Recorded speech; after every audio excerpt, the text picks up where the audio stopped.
Good morning, students. Welcome. Today I will teach you acidic dehydration of alcohol.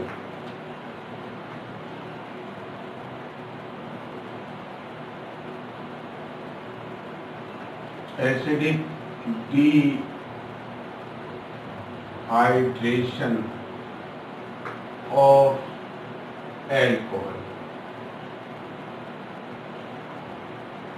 Very important chemical property of the alcohol. Dehydration का अर्थ होता है निर्जलीकरण। इसका मतलब होता है loss of water molecule from the alcohol. जब किसी एल्कोहल को प्रोटोनिक एसिड की प्रेजेंस में हीट करते हैं तो एल्कीन एंड वाटर मॉलिक्यूल बनते हैं। इसी को कहते हैं डिहाइड्रेशन ऑफ एल्कोहल। तो किसी भी एल्कोहल 1 डिग्री हो चाहे 2 डिग्री हो, उसको किसी भी प्रोटोनिक एसिड की प्रेजेंस में हीट करते हैं तो एल्कीन और एक पर्टिकुलर टेम्परेचर डिपेंड करेगा एल्कोहल की नेचर पर। एल्कीन एंड वाटर बनता है।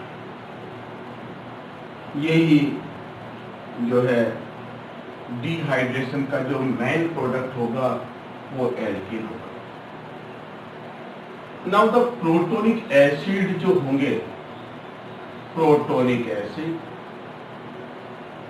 तो इस रिएक्शन के लिए रिक्वायरमेंट होंगे either concentrate H2SO4, concentrate phosphoric acid और इनके अलावा एल्यूमिनियम ऑक्साइड हो सकता है। डेट कौन सा एल्यूमिना, जिसको हम बोलते हैं एल्यूमिनियम। तो ये तीनों जो है यूज होते हैं। इनकी प्रेजेंस में जब रिएक्शन करवाई जाती है एल्कोहल की तो वो एल्कीन में कन्वर्ट हो जाते हैं। तो ये तीनों के जो तीनों हैं ये साथ में प्रोटोनिक एसिड है दोनों। तो इन तीनों को हम मिला के कह सकते हैं they are known as the dehydrating agents. तो इनकी प्रेजेंस में जब रिएक्शन होती है एल्कोहल को हीट किया जाता है तो लास्ट प्रोडक्ट होता है वो एल्कीन बनता है और इसी का नाम है acidic dehydration of alcohol. So the dehydration reaction of alcohol to generate alkene proceed by heating the alcohol in the presence of protonic acid such as concentrate H2SO4, concentrate phosphoric acid and alumina at high temperature. The dehydration reaction is an elimination reaction that goes via carbocation formation. यानी dehydration जो reaction है वो एक प्रकार की elimination reaction है। Elimination reaction दो प्रकार से होती है, E1 and E2. E1 that called the unimolecular elimination reaction, E2 called the bimolecular elimination reaction. 1 degree जो एल्कोहल है वो हमेशा बाइमोलिकुलर एलिमिनेशन E2 प्रकार से होता है और 2 डिग्री और 3 डिग्री एल्कोहल का जो डिहाइड्रेशन होगा वो E1 टाइप से होगा। The required range of reaction temperature decrease with increasing substituent of the hydroxy containing carbon। यानी तो इस रिएक्शन के लिए टेम्परेचर जो नीड होगा वो एल्कोहल की नेचर पर डिपेंड करेगा। जो एल्कोहल ज्यादा रिएक्टिव होगा उसके लिए टेम्परेचर जो है वो माइल्ड टेम्परेचर यानी कम टेम्परेचर पर भी रिएक्शन हो सकती है। So the temperature should be depend on the nature of the alcohol. तो जो हाइड्रोक्सी बेरिंग कार्बन पर जितने ज्यादा एल्काइल ग्रुप होंगे वह उतनी ही जल्दी रिएक्शन देता है, डेट कॉल हुआ उतनी जल्दी डिहाइड्रेशन रिएक्शन में जाता है। तो यदि हम चर्चा करें तो 1 डिग्री एल्कोहल के लिए बात करेंगे तो प्राइमरी एल्कोहल यदि टेम्परेचर देखें प्राइमरी एल्कोहल की रिएक्शन को हीट किया जाए तो हीट की जो टेम्परेचर होगा प्राइमरी एल्कोहल के लिए 1 डिग्री के लिए तो वो 170 डिग्री सेंटीग्रेड टेम्परेचर होगा और इसके अंदर इन और H2SO4 कितना होगा वो हो सकता है 95% H2SO4 कंसंट्रेशन होगी तब ये एल्कीन में कन्वर्ट होगा एल्कीन प्लस वाटर 170 किलो 443 ये जो है हाईएस्ट टेम्परेचर है डिहाइड्रेशन का और सेकेंडरी एल्कोहल की बात करें तो सेकेंडरी एल्कोहल तो सेकेंडरी एल्कोहल जो है वो इससे ज़्यादा फास्ट एक्शन करेगा तो सेकेंडरी एल्कोहल के लिए टेम्परेचर जो नियर अबाउट होगा वो 100 डिग्री सेंटीग्रेड और H2SO4 भी कम लेना पड़ेगा in 75% H2SO4 needed for this reaction alkene plus H2 that होगा 2 डिग्री और टर्सरी एल्कोहल की बात करें एल्कोहल तो 3 डिग्री एल्कोहल के लिए जो टेम्परेचर जो है वो इससे भी कम जरूरत पड़ेगी द हाईली रिएक्टिव तो इसके लिए मैक्सिमम टेम्परेचर 50 डिग्री सेंटीग्रेड और ओनली 5% जो है वो H2SO4 रिएक्शन होगी रिएक्शन H2O चाहिए और एल्कीन में कन्वर्ट हो जाएगा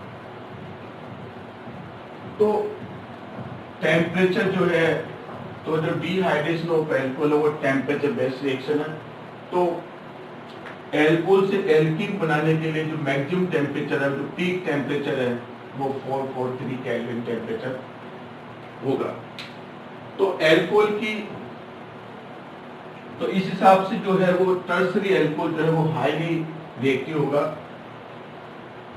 तो इम्पोर्टेंट ये हो गया कि यदि रिएक्टिविटी देखें तो जिस कार्बन पर हाइड्रोक्सी ग्रुप लगा होता है उस पर जितने ज्यादा एल्काइल ग्रुप होंगे उसका डिहाइड्रेशन उतना ही फास्ट होगा सेकेंडरी एल्कोहल की बात करें तो उस पर 2 एल्काइल ग्रुप लगे हुए हैं तो इसकी तुलना में ये 2 डिग्री एल्कोहल ये 3 डिग्री एल्कोहल और 1 डिग्री एल्कोहल पर ओनली एक ही एल्काइल ग्रुप लगा होता है और यहाँ कह सकते हो मिथाइल एल्कोहल तो ये है decreasing order of the dehydration decreasing order of dehydration of alcohol तो 3 डिग्री जो एल्कोहल है वो ज्यादा रिएक्टिव होगा क्योंकि ये रिएक्शन वाया कार्बोकेटाइन फॉर्मेशन से गुजरती है तो या यूं कह सकते हो कि जिस एल्कोहल का कार्बोकेटाइन जितना ज्यादा स्टेबल होगा वो उतना ही जल्दी डिहाइड्रेशन रिएक्शन में अंडरगोज होगा तो 3 डिग्री एल्कोहल यदि अपन R को मान लो सपोज कीजिए हम CH3 मान ले तो इसका जो कार्बोकेटाइन होगा यदि CH3 टर्सरी ब्यूटाइल कार्बोकेटाइन तो टर्सरी कार्बोकेटाइन जो होगा वो मोर स्टेबल होगा इसी प्रकार से सेकेंडरी 2 डिग्री कार्बोकेटाइन इसी प्रकार से जो है 1 डिग्री कार्बोकेटाइन और मिथाइल कार्बोकेटाइन तो जिस एल्कोहल का कार्बोकेटाइन जितना स्टेबल होगा वह उतनी ही जल्दी जो है डिहाइड्रेशन रिएक्शन के अंदर एंटर करेगा तो टर्सरी एल्कोहल का जो कार्बोकेटाइन होगा वो ज्यादा स्टेबल है वो एल्कोहल उतना ही जल्दी डिहाइड्रेशन रिएक्शन के लिए रेडी होगा फास्ट रिएक्शन होगी जल्दी रिएक्शन करेगा जल्दी एल्कीन बढ़ेगी so this is the decreasing order of the decreasing order of stability of carbocation. तो जिस एल्कोहल का कार्बोकेटाइन जितना स्टेबल होता है वो उतना ही उस एल्कोहल का उतना ही जल्दी डिहाइड्रेशन होगा। तो इस हिसाब से टर्सरी एल्कोहल जो है वो जल्दी डिहाइड्रेशन में पार्टिसिपेट करता है। Now the few example of, so जब किसी एल्कोहल को, जैसे सपोज कीजिए एग्जांपल है methyl alcohol. Methyl alcohol, when alcohol heating in the presence of the protonic acid, suppose कीजिए हम इसको हीट कर रहे हैं concentrate H2SO4, generally sulphuric acid लिया जाता है और टेम्परेचर हमने ले रखा है 443 केल्विन। ये रिएक्शन आपको दी हुई है, तो इसका मतलब समझ जाना है कि ये डिहाइड्रेशन ऑफ द एल्कोहल है। तो ये रिएक्शन जो है डिहाइड्रेशन एल्कोहल है वो एक प्रकार की एलिमिनेशन, जिसको हम कह सकते हो अल्फा बीटा एलिमिनेशन रिएक्शन भी कहते हैं इसको, एलिमिनेशन रिएक्शन भी कहते हैं। तो जहां पर OH लगा वो अल्फा है और ये है बीटा। तो ये क्वेश्चन हो गया। अब आंसर इसका ये होगा कि इस रिएक्शन के अंदर अल्फा कार्बन से हाइड्रोक्सी ग्रुप और बीटा कार्बन से जो है प्रोटॉन लिबरेट होता है और दोनों के बीच से एक वाटर मॉलिक्यूल निकल जाता है और 2 सिग्मा मिलकर एक पाई बॉन्ड का फॉर्मेशन हो जाता है। तो ये रिएक्शन हो गई 443 केल्विन और ये आंसर हो गया। और इस प्रकार से इससे ये एथीन बन गया। तो इथाइल एल्कोहल को जब इस टेम्परेचर पर इसके साथ हीट करते हैं तो एथीन बन जाता है। ऐसे ही दूसरी रिएक्शन और देखें। सपोज कीजिए ये सेकेंडरी एल्कोहल है, इसका जो नेम होगा वो है साइक्लोहेक्सेनोल और ये 2 डिग्री प्रकार का है और इसको हमने कंसंट्रेट H2SO4 की प्रेजेंस में 443 केल्विन टेम्परेचर पे इसको हीट किया। तो जिस कार्बन पर हाइड्रोक्सी ग्रुप लगा हुआ है वो अल्फा है और जो पड़ोस में जो है वो बीटा है। ये बीटा है, तो इसमें 2 बीटा है। तो प्रोटॉन यहां से भी हट सकता है और यहां से भी हट सकता है। तो यहां से हम जानते हैं कि इस पर 2 H लगे हुए हैं, इस पर भी 2 H लगे हुए हैं और ये बीटा कार्बन है, ये भी बीटा है। तो H तो यहां से भी निकल सकता है और यहां से भी। ऐसी स्थिति में यहां से भी निकलता है तो यहां डबल बॉन्ड आ गया और आप इससे नहीं तो यहां से लेना चाहते हो तो यहां डबल बॉन्ड आ गया और साथ में दोनों मिलकर क्या हो गया H2। तो 1 2 3 4 5 6 1 2 3 4 5 6 तो दोनों का नेम एक ही होगा, साइक्लोहेक्सेन। तो कुल मिलाकर ये 2 प्रोडक्ट नहीं है, एक ही प्रोडक्ट है। एक प्रोडक्ट जो है वो कैंसर है। तो साइक्लोहेक्सेन को एथिलोन को गर्म करते हैं तो साइक्लोहेक्सेन बन जाती है। Now so these are the example of the dehydration of alcohol. और एक एग्जाम्पल ले लेते हैं हम, फिर देखते हैं। ये लो CH2OH,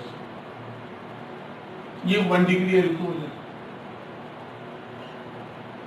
नाम हो गया साइक्लोहेक्साइल मीथेनॉल, IPC है। ये 1 डिग्री एल्कोहल है क्योंकि OH जिस पर लगा हुआ है वो एक कार्बन से जुड़ा हुआ है। तो इस कार्बन को हमने कहा अल्फा, इसको यहाँ पर जो है एक H लगा हुआ है तो इसको जब हमने हीट किया किसी प्रोटोनिक एसिड की प्रेजेंस में, टेम्परेचर उतना ही रखेगा 443 केल्विन, तो यहाँ से OH यहाँ से H हट जाएगा, तब इसका नाम है अल्फा बीटा एलिमिनेशन, और इन दोनों के बीच में बढ़ जाएगा डबल बॉन्ड। तो इसका नाम हो गया, this is the methylene cyclohexane, IPC नाम है इसका। तो ये भी क्या है, डिहाइड्रेशन ऑफ एल्कोहल। तो आपको याद करना है कि जिस कार्बन पर हाइड्रोक्सी मिलता है उसको अल्फा मानना, उसका जस्ट नेक्स्ट कार्बन होगा वो बीटा होगा, वहां से H हटाना है, यहाँ से OH, तो दोनों मिलकर H2 निकल जाते हैं, और दोनों जो सिग्मा बॉन्ड होंगे, सिग्मा और सिग्मा मिलकर दोनों बन जाते हैं पाई बॉन्ड। तो ये है डिहाइड्रेशन ऑफ एल्कोहल। अब ये रिएक्शन कैसे हुई उसका मैकेनिज्म देखते हैं। तो डिहाइड्रेशन रिएक्शन का mechanism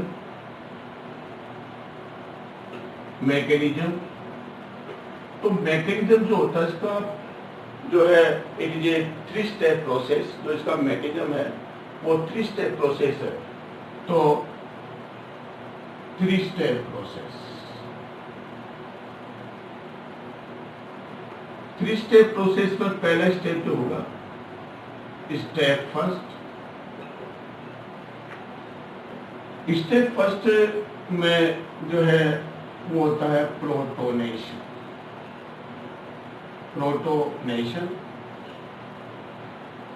That means addition of proton.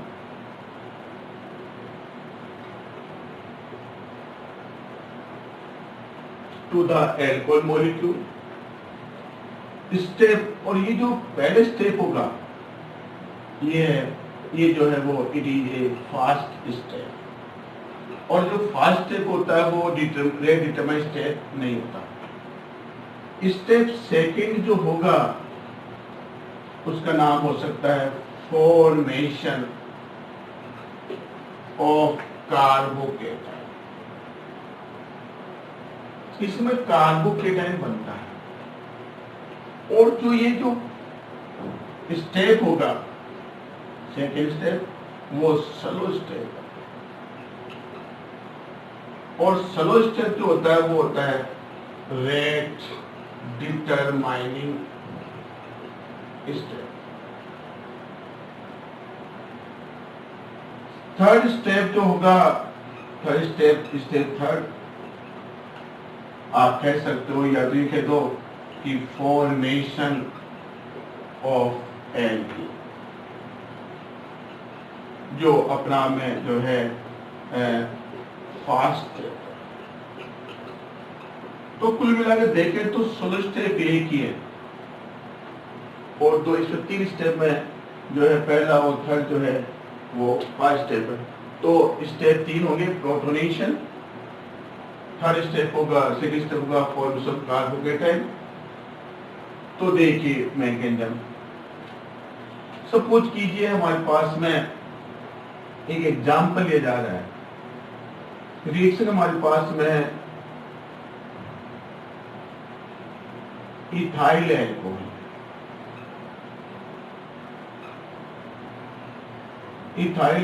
है, और इसकी रिएक्शन आपको दे रखी है कंसंट्रेट H2SO4 443 केल्विन टेम्परेचर, और इस रिएक्शन का मैकेनिज्म पढ़ना। तो ethyl alcohol react with concentrate H2SO4 at the temperature of the 443 kelvin temperature. तो इसका जो मैकेनिज्म होगा वो हम चर्चा करें, तो ये होगा स्टेप फर्स्ट,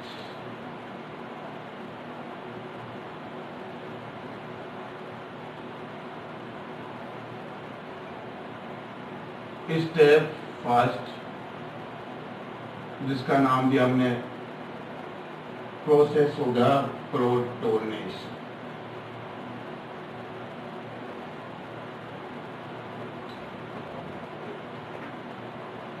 सबसे पहले देखें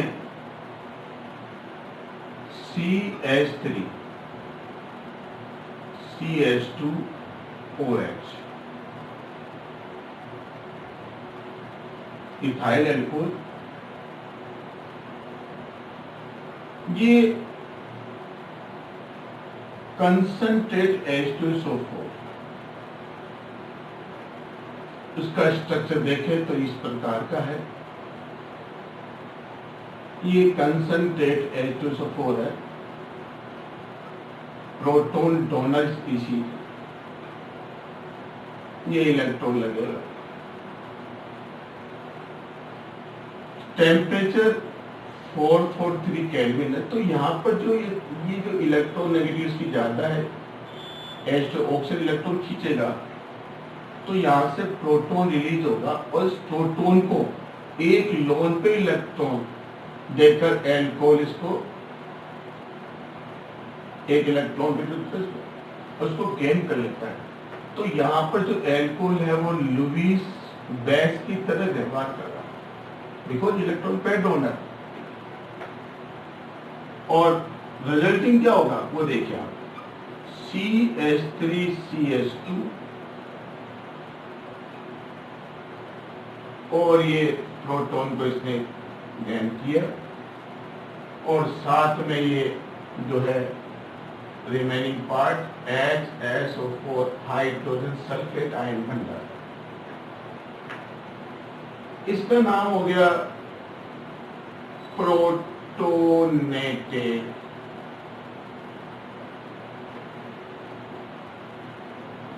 इथाइल एल्कोहल।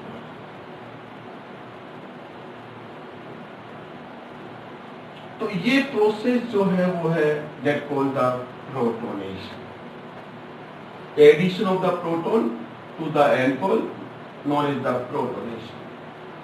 ये हमारे पास, इसको हम ऑक्सीजन पर प्लस है तो इसको हम एल्काइल ऑक्सोनियम आयन भी कह सकते हैं। तो that called the oxonium ion, oxonium ion.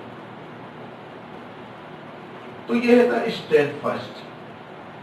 और ये स्टेप जो है वो पता है आपको कौन सा स्टेप है, first step. Now step second, जिसका नाम है फॉर्मेशन ऑफ कार्बोकेटाइन। अब देखिए बड़ा इंपॉर्टेंट क्वेश्चन है, इथाइल एल्कोहल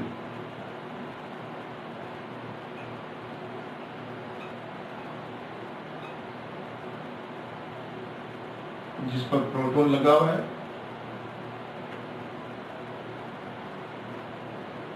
ये जो स्टेप होगा वो स्लो स्टेप है। यहां से बॉन्ड क्लीवेज होता है कार्बन और ऑक्सीजन के बीच में, and water molecule is liberated, that called the ethyl carbocation, और ये H2O यहाँ पर निकल जाता है।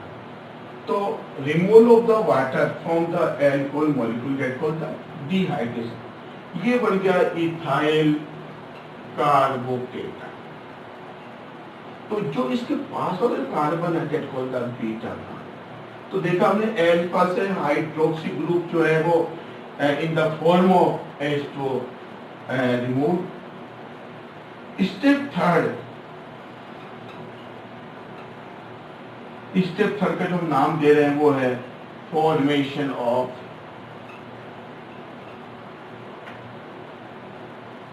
एल्कीन।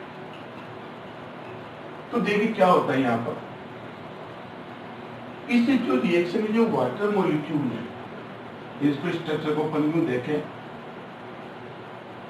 CH2H,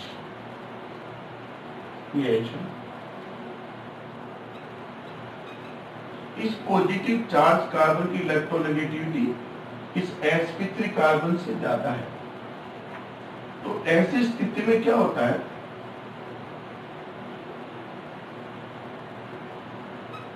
कि जो ये CH बोर्ड की जो बॉन्डिंग इलेक्ट्रॉन है वो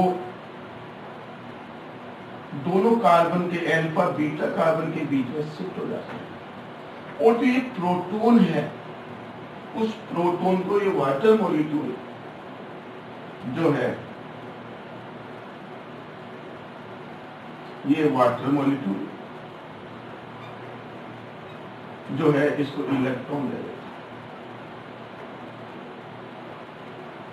है। इलेक्ट्रॉन देने पर क्या होगा, ये तो कन्वर्ट हो जाता है, यहाँ पर डबल बॉन्ड फॉर्म हो जाएगा, जिसका फाइनल प्रोडक्ट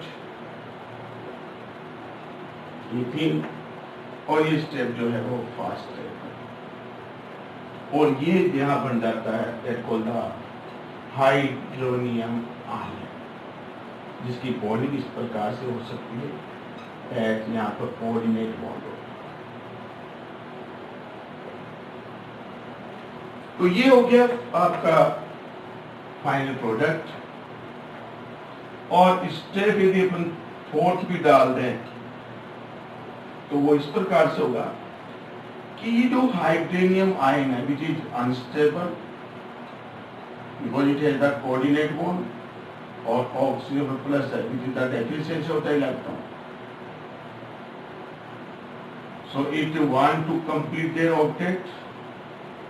तो ये हाइड्रोनियम आयन जो है वो सॉल्यूशन में प्रेजेंट हाइड्रोजन सल्फेट आयन से रिएक्ट कर जाता है, जिसकी स्ट्रक्चर आपको दिखाई दे रही है। तो इस प्रकार से इलेक्ट्रॉन जब गेन करता है तो इस प्रोटॉन को ये इलेक्ट्रॉन दे देता है, और एंड में H2 और H2SO4 ऐसे कैसे निकल जाता जैसा शुरू में था। तो H2SO4 for this reaction act as a catalyst।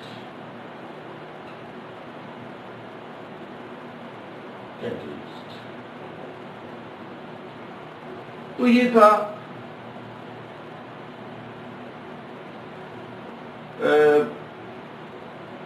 mechanism of the dehydration of alcohol, protonation, formation of carbocation, और थर्ड स्टेप था वो था फॉर्मेशन ऑफ एल्कीन। तो इसमें ये सब स्टेप था, इस प्रकार से रिएक्शन होती है। अब क्वेश्चन आता है कि जो 2 डिग्री और 3 डिग्री है उनका डिहाइड्रेशन जो है वो सेट जैब के रूल के अकॉर्डिंग होता है। तो यदि हम 2 डिग्री अल्कोहल का देखें, फॉर एग्जांपल देखें, सपोज कीजिए रिएक्शन है CH3CH2, ये 2 डिग्री अल्कोहल है।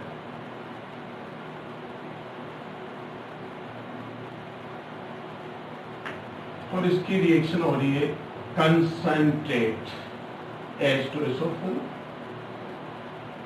टेम्परेचर मैक्सिमम टेम्परेचर यूज किया जा रहा है यहाँ पर। ये 2 डिग्री अल्कोहल है, 2 डिग्री है, और इसका जो नेम होगा वो है 2-ब्यूटेनॉल। तो the carbon being hydroxide is known as the alpha. तो इससे, और इसका जो नियरेस्ट कार्बन होगा एडजेसेंट कार्बन जो कहलाता है वो है बीटा। तो इसमें 2 बीटा कार्बन है, तो 2 ही एल्कीन बनने की पॉसिबिलिटी है। तो वो एल्कीन 2 में से वो ज्यादा बनेगी जो ज्यादा स्टेबल होगी, और स्टेबिलिटी जो है वो सेट के अकॉर्डिंग होती है कि वो एल्कीन ज्यादा स्टेबल होती है जो मोर एल्काइलेटेड हो। That means carbon carbon double bond पर जितने ज्यादा एल्काइल ग्रुप होंगे, जितने ज्यादा इलेक्ट्रॉन डोनर ग्रुप होंगे, वो स्टेबिलिटी उतनी ज्यादा होगी, और वही जो है वो मैक्सिमम अमाउंट के रूप में बनती है। तो देखते हैं, तो यहाँ से अल्फा से निकलेगा OH, तो यहाँ पर पॉजिटिव चार्ज आएगा, यहाँ पर H। तो देखिए सपोज कीजिए हाइड्रोजन रिमूव यहाँ से हो रहा है, तो रिएक्शन का जो प्रोडक्ट होगा वो ये होगा CH3CH, H यहाँ से लिपिड OH, तो दोनों के बीच में डबल बॉन्ड होगा। तो एक प्रोडक्ट ये बन गया आपका।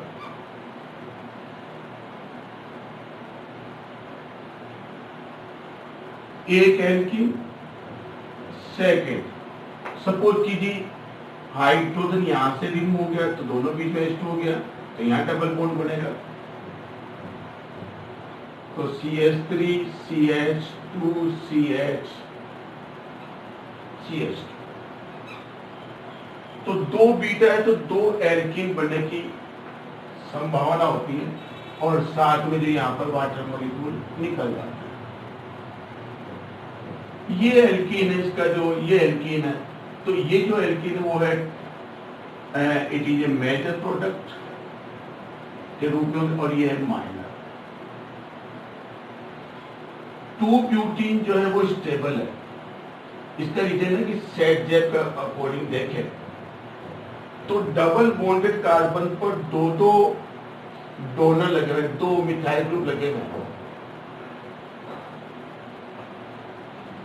तो दो डोनर साइड है। इसमें देखें तो इस डबल बॉन्डेड कार्बन पर जो है ओनली एक ही डोनर साइड लगी हुई है, एक ही, वो इथाइल है। तो सेट जेप के अकॉर्डिंग होता है कि डबल बॉन्डेड कार्बन पर जितने ज्यादा एल्काइल ग्रुप लगे होंगे, जितने ज्यादा मिथाइल लगे होंगे, वो उतना ही ज्यादा स्टेबल होगा और वही मेजर प्रोडक्ट होगा। तो 2-ब्यूटीन जो है वो मेन प्रोडक्ट होगा, और ये है 1-ब्यूटीन। तो इसका जो सही आंसर इस क्वेश्चन का वो राइट आंसर होगा two butene is the main answer of this question. अब 2-ब्यूटीन भी दो तरह से हो सकती है, CH3, इसके भी दो जो है आइसोमर हो सकते हैं, CH3 H और H, और एक इसका जो आइसोमर हो सकता है वो ये है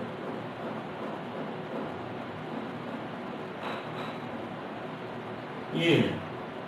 तो ये हो गया सिस 2-ब्यूटीन, और ये हो गया ट्रांस 2-ब्यूटीन। तो ट्रांसफॉर्म ज्यादा स्टेबल होता है, इट इज मोर स्टेबल, और ये है लेस स्टेबल। तो ट्रांसफॉर्म भी क्या है, ज्यादा स्टेबल होता है बजाय सिस के। तो 2-ब्यूटेनॉल का जो 2-ब्यूटेनॉल को हम गर्म करते हैं कंसिस्टेंट फॉर्म में, तो मेन प्रोडक्ट होगा वो 2-ब्यूटेनॉल का सेट जेप के अकॉर्डिंग।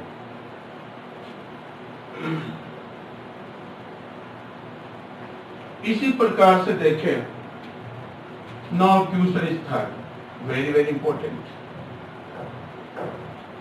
CH3C, CH3,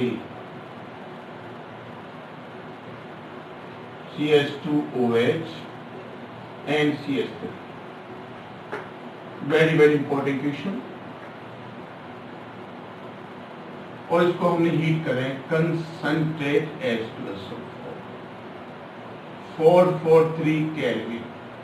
तो देखिए इसका जो आईपीसी नेम है वो भी आप देख लीजिए, 1 2 3 4 3 methyl 2 butanol.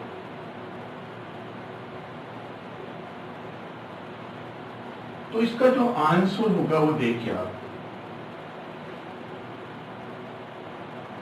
This the alpha और ये है बीटा, और ये भी beta.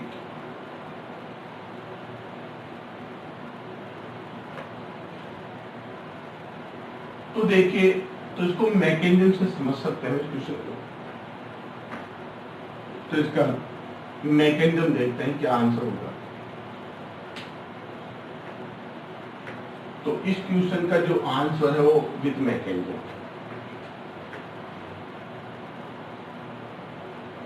CH3C, CH3CH, CHOH and CH3।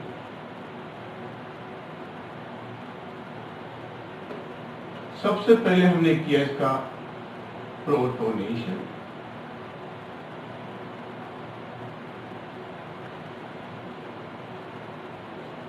Reaction with concentrate H2SO4।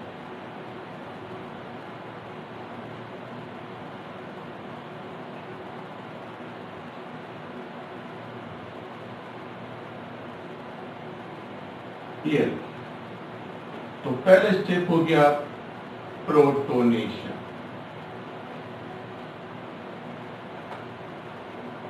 Electron withdraw यहां से हुआ और ये प्रोटॉन निकलेगा, इसको इलेक्ट्रॉन इसमें दे दिया।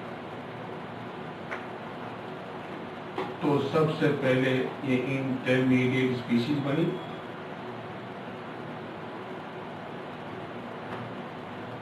और यहां पर ही हो गया COH प्लस एंड CH3 और साथ में निकल गया H2O। ये इंटरमीडिएट स्टेप बना। Step first. सेकेंड स्टेप में देखें, इसको वापस इधर ले रहे हैं।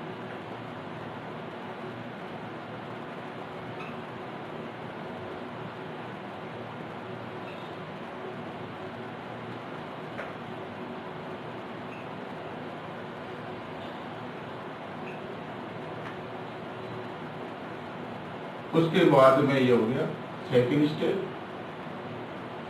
सेकेंड स्टेप जो होगा वो यहां से वाटर मॉलिक्यूल निकलेगा, और वाटर मॉलिक्यूल निकलते ही ये बन जाएगा फॉर्मेशन ऑफ द कार्बोकेटाइन, और इस प्रकार से ये बनेगा।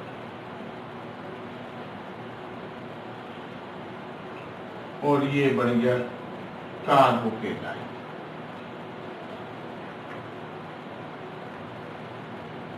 ये बन गया आपका कार्बोकेटाइन।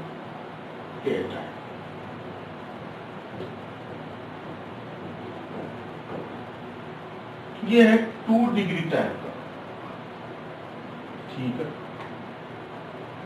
तो ये जो स्टेप होगी, सेकेंड स्टेप थी, वो थी फॉर्मेशन ऑफ कार्बोकेटाइन, ठीक है। Now step third. तो देखिए ध्यान दिए, बड़ा इंपॉर्टेंट। 2 डिग्री और 3 डिग्री जो एल्कोहल है, उसका जो कार्बोकेटाइन बनता है, तो डीप्रोटोनेशन होने के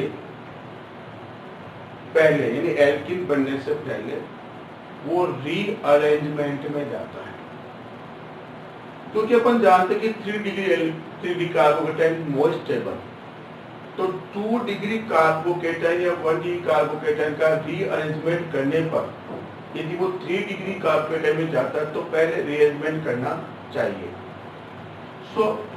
अब देखिए इसके अंदर देखते हैं CH3 CH3, ये है प्रोटॉन। ये देखिए आप, तो 2 डिग्री कार्बोकेटाइन है, और इसके रीअरेंजमेंट के करके देखें, रीअरेंजमेंट, या यू कह दो प्रोटॉन शिफ्टिंग, प्रोटॉन शिफ्ट। तो ये, या फिर यू कह सकते हो हाइड्राइड शिफ्ट कह सकते हो, हाइड्राइड शिफ्टिंग कह सकते हो। तो इस बीटा कार्बन, ये बीटा है, इस बीटा कार्बन से, इससे बीटा का, इस बीटा कार्बन से यदि अल्फा भी बीटा है, इस बीटा कार्बन से हाइड्राइड शिफ्ट को किया जाए यहाँ पर, एल्फा का पॉजिटिव कार्बन पर इस हाइड्राइड को शिफ्ट किया जाएगा। Hydride H minus. तो हाइड्राइड शिफ्ट करने पर देखा कि 2 डिग्री जो कार्बोकेटाइन है वो 3 डिग्री कार्बोकेटाइन में कन्वर्ट हो जाता है। ये हो गया 3 डिग्री कार्बोकेटाइन और ये हो गया मोर स्टेबल और ये हो गया लेस स्टेबल। तो हाइड्राइड शिफ्ट हो गया तो 2 डिग्री कार्बोकेटाइन 3 डिग्री कन्वर्ट हो गया।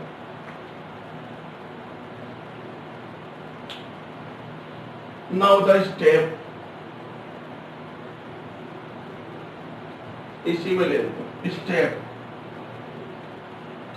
4 देखें तो यहां पर स्टेप जो थर्ड होगा वो होगा deprotonation.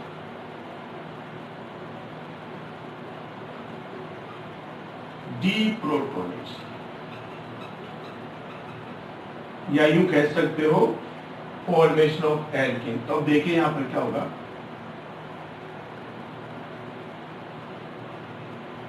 CH2 H CH3 plus CH2 CH3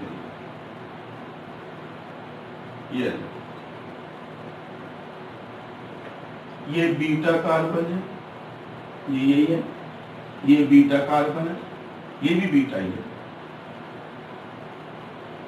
ये वाटर मॉलिक्यूल जो भी निकला था ये वाला वो देखिए आप,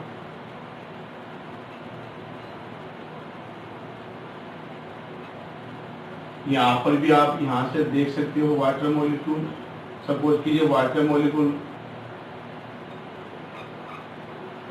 ये पॉजिटिव कार्बन यहां से प्रोटॉन को इलेक्ट्रॉन ले रहा तो यहां से प्रोटॉन रिलीज होगा तो इसको H2 इधर से दे देगा इलेक्ट्रॉन। सपोज करो वो यहां से इलेक्ट्रॉन लेना चाहता है बॉडी इलेक्ट्रॉन से तो S को इधर से H2 दे देगा। तो दोनों कंडीशन में देखें तो फर्स्ट मोल पहला बढ़ गया CH2 डबल बॉन्ड CH3 तो ये पहला प्रोडक्ट बन गया। यदि इधर से प्रोटॉन शिफ्ट हो इधर से निकलता है तो पहला, और सेकंड जो होगा यदि सपोज कि इधर से यदि इलेक्ट्रॉन शिफ्ट यहाँ होते हैं H यहाँ जाता है तो दूसरा प्रोडक्ट ये होगा आपके पास में और डबल बॉन्ड यहाँ जाएगा।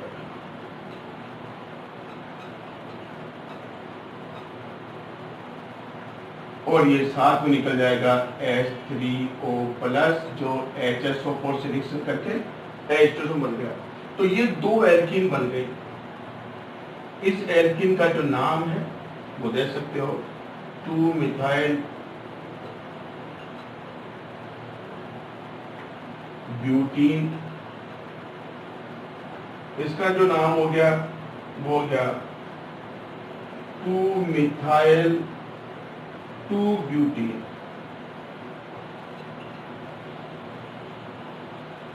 अब इसमें कौन सी स्टेबल है तो देखिए आप इस डबल बॉन्डेड कार्बन पर जो है दो एल्काइल ग्रुप मिथाइल और इथाइल लगे हुए, दो लगे हुए। इसमें देखें इस डबल बॉन्डेड कार्बन पर देखें तो 3 लगे हुए, 2 मिथाइल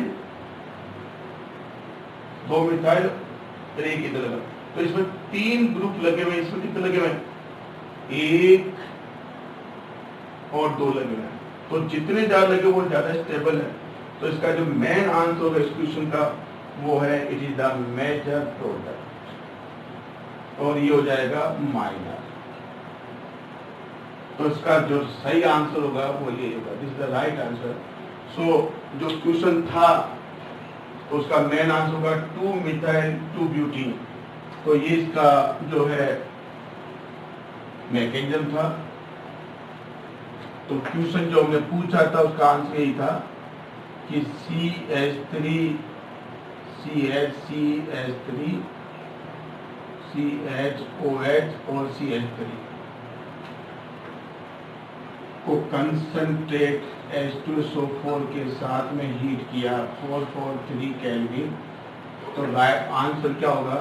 इसका जो आंसर होगा वो ये होगा CH3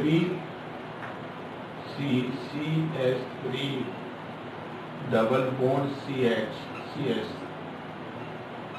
इसका आंसर है। Is the major product. नाम होगा इसका 2-methyl 2-butyl is the right answer, और इसका इज द मेजर प्रोडक्ट। और जो ये दूसरा बनेगा वो लीस्ट स्टेबल होगा।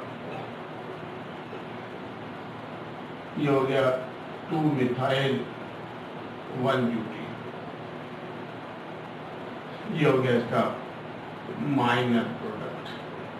तो इस क्वेश्चन का जो राइट आंसर है वो ये होगा। तो यही था डिहाइड्रेशन ऑफ एल्कोहल। आपको ये वीडियो पसंद आए तो प्लीज़ लाइक करना, उसको सब्सक्राइब करना मत भूलना। Thank you very much.